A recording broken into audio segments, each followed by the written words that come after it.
ત્યાં ઘણા એવા જાણીતા ચહેરા જોવા મળ્યા હતા.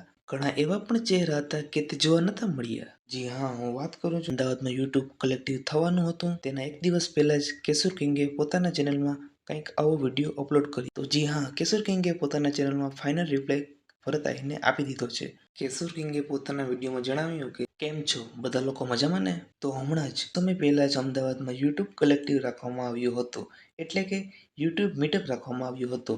તો ત્યાં ઘણા એવા જાણીતા ચહેરા જોવા મળ્યા હતા. ઘણા એવા પણ ચહેરા હતા કે તે જોવા નતા મળ્યા. જી હા, હું વાત કરું છું ભરત આહિરની. તો ભરત આહિર યુટ્યુબ કલેક્ટિવમાં જોવા નતા મળ્યા. હવે તેના બે કારણ હોઈ શકે છે. તેને ઇન્વિટેશન મળ્યું હોય પણ તે ન ગયા હોય, અથવા ઇન્વિટેશન ન મળ્યું હોય. જ્યારે અમદાવાદમાં યુટ્યુબ કલેક્ટિવ થવાનું હતું તેના એક દિવસ પહેલા જ કેશોર કિંગે પોતાના ચેનલમાં કંઈક આવો વિડીયો અપલોડ કર્યો. હવે આ વિડીયોમાં તેને જણાવ્યું કે 20 તારીખે મારે અમદાવાદ ઉપસ્થિત રહેવું જરૂરી છે, કારણ કે ત્યાં યુટ્યુબ ક્રિએટર મીટઅપ રાખવામાં આવેલ છે. તેને કહ્યું કે બીજી વાર લગાતાર આપણા વિસ્તારમાંથી મને બોલાવ્યો છે. તેને કહ્યું કે બધી જગ્યાએ સબસ્ક્રાઇબર મેટર ના કરે. તેને ઉદાહરણ આપ્યું કે એક બાજુ 1 લાખ સબસ્ક્રાઇબર વાળો હોય અને એક બાજુ 50K સબસ્ક્રાઇબર વાળો હોય, પરંતુ જો 50K સબસ્ક્રાઇબર વાળાની ફેસ વેલ્યુ વધુ હોય, કાયદેસર કન્ટેન્ટ બનાવતો હોય તો તેને ઇન્વિટેશન વધુ મળે, અને બીજી બાજુ 1 લાખ સબસ્ક્રાઇબર વાળાએ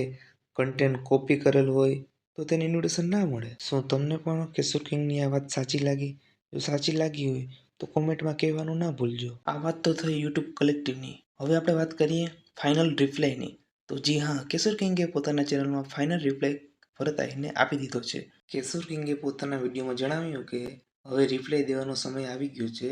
જો કે આ બધા બકબક કરતા હોય, તેને કહ્યું કે ઘણા લોકો મારા ફોટા રાખીને વ્યૂ છાપતા હોય તો મને એમાં કંઈ જરાય કંઈ વાંધો નથી, પણ અમુક લોકો મોટી મોટી વાતો કરે અને રિયલ લાઈફમાં કંઈ થાય નહીં. એને એવું લાગે કે સિમ્પલ સાદા દેખાતા લોકો શું કરી શકે.